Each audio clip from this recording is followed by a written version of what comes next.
Bonjour à tous. Aujourd'hui, nous allons parler du diagramme floral et de la formule florale. Nous allons voir dans un premier temps la présentation générale du diagramme. Dans un deuxième temps, nous allons voir les différentes étapes permettant l'élaboration de ce diagramme floral. Et enfin, dans un dernier temps, nous allons voir un exemple, celui de la tulipe.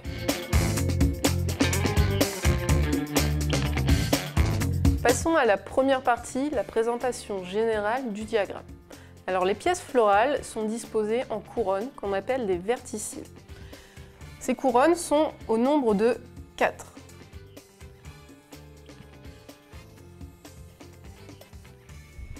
Comprenez par cette représentation que la couronne la plus externe représente l'extérieur de la fleur et que l'on va aller vers l'intérieur de la fleur. Donc ici, je suis en partie la plus externe et ici en partie la plus interne. Voyons maintenant à quoi correspond chaque verticille. Le premier verticille est ce qu'on appelle le calice. C'est l'ensemble des sépales.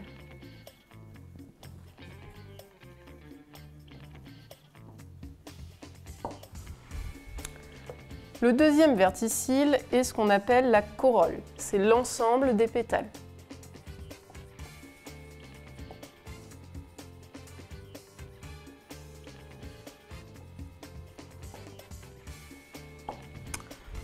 Le troisième cercle est l'androcée, l'ensemble des étamines.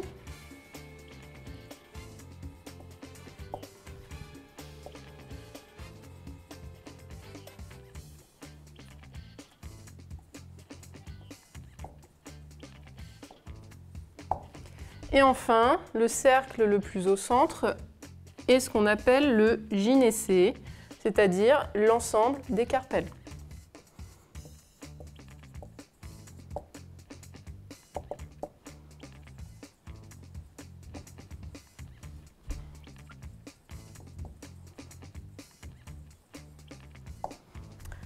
Une fois qu'on a représenté ces 4 cercles, il va falloir orienter notre diagramme. Alors pour comprendre comment s'effectue l'orientation, nous allons schématiser notre fleur. Ici, je représente la tige. Je vais dessiner une fleur. Et en dessous de cette fleur, il y a ce qu'on appelle la bractée, une feuille. Comment s'effectue la coupe du diagramme? Eh bien, un diagramme correspond à cette coupe-ci. L'objectif étant de venir passer à travers tous les verticilles.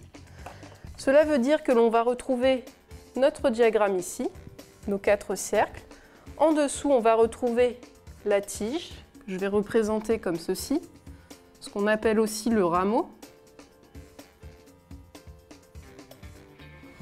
Donc, une fois que nous avons représenté la coupe du rameau, il va falloir représenter en dessous la coupe de la bractée. Donc nous allons représenter la bractée par ce symbole-ci.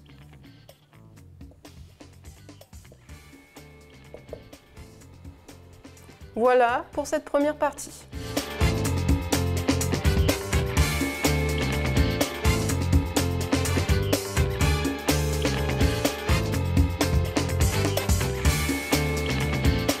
Passons maintenant à la deuxième partie, les différentes étapes permettant l'élaboration du diagramme floral. Première étape, vous allez commencer par tracer les 4 verticilles sur votre feuille au crayon à papier. Cela vous permettra de faire un dessin soigné et lisible. Vous effacerez ensuite ces 4 tracés à la fin de votre schéma. Deuxième étape, vous allez commencer par effectuer la dissection de votre feuille, c'est-à-dire que vous allez commencer par détacher les pièces florales les plus externes, c'est-à-dire les sépales. Alors il va falloir faire attention à 2 choses avant de les détacher. Posez-vous 2 questions. Est-ce qu'il y a un décalage avec les autres pièces florales? Deuxième question, est-ce que les pièces sont-elles soudées? Une fois que vous avez répondu à ces questions, vous allez pouvoir passer à l'étape 3, schématiser cela sur votre premier verticille.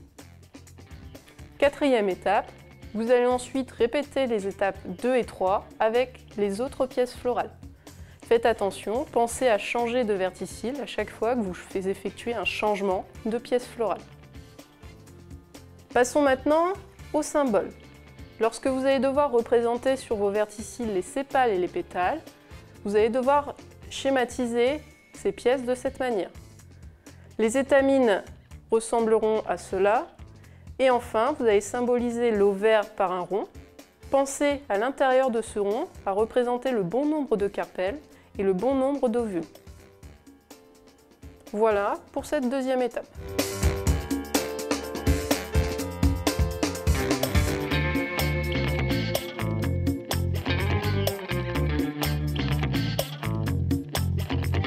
Passons maintenant à la troisième partie. On va prendre un exemple, celui de la tulipe.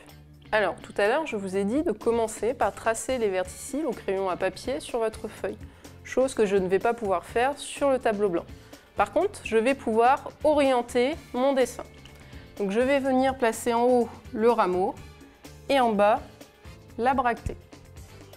Dans le cas de la tulipe, nous avons 3 sépales.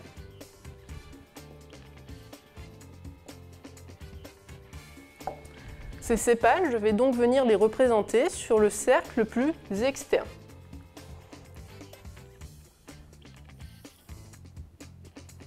Alors je fais bien attention à la disposition que les sépales ont sur la fleur.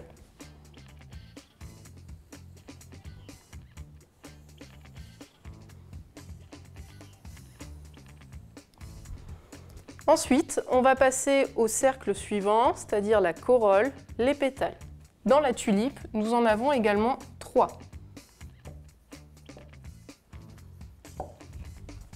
Je vais venir les représenter.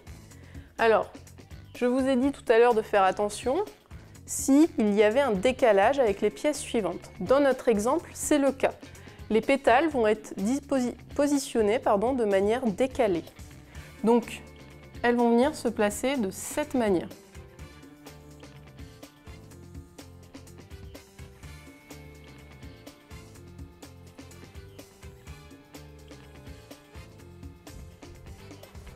Une fois que c'est fait, je peux passer aux pièces florales suivantes, les étamines. Dans notre exemple, nous avons 6 étamines.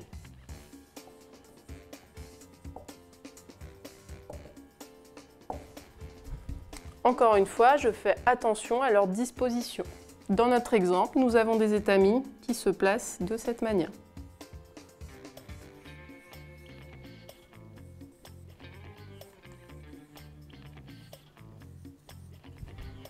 Enfin, dernier cercle, celui du carpel. Dans notre exemple, nous avons 3 carpelles soudées.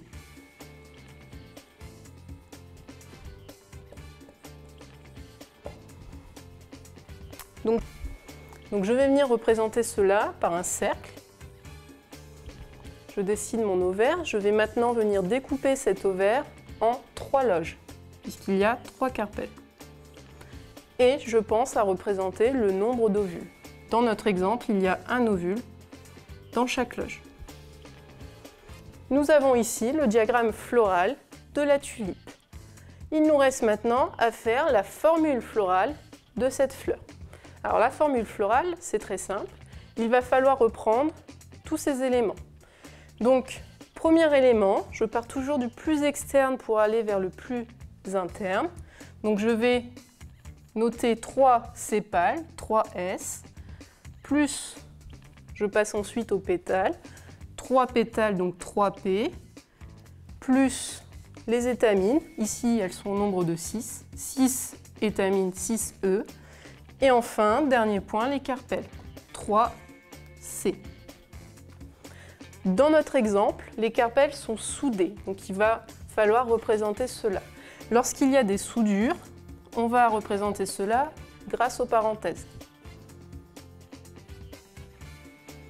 Donc ici, dans la formule florale de la tulipe, je pense à mettre entre parenthèses 3C, puisque nos 3 carpelles sont soudées. Imaginons que dans notre diagramme, il y ait eu d'autres pièces florales soudées, par exemple les sépales. Il aurait fallu que je rajoute sur mon diagramme des petits ponts pour représenter la soudure entre les pièces. Dans ce cas-là, il faudrait penser à rajouter les parenthèses autour de 3S. Voilà pour notre dernière partie.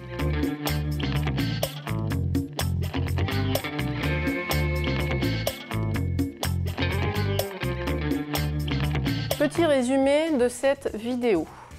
Lorsque vous allez effectuer un diagramme floral, il ne faut surtout pas oublier, premièrement, de dessiner les 4 verticilles au crayon à papier avant de commencer. Deuxièmement, d'orienter votre diagramme avec le rameau et le bracté.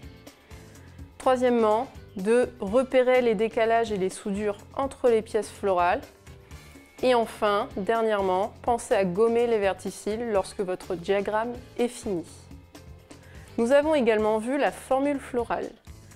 Vous allez devoir repérer le nombre de chacune des pièces. Vous mettez ce nombre suivi de l'abréviation de cette pièce. Le S pour sépale, le P pour pétale, E pour étamine et C pour carpelle. Pensez également de mettre entre parenthèses les pièces florales qui sont soudées entre elles.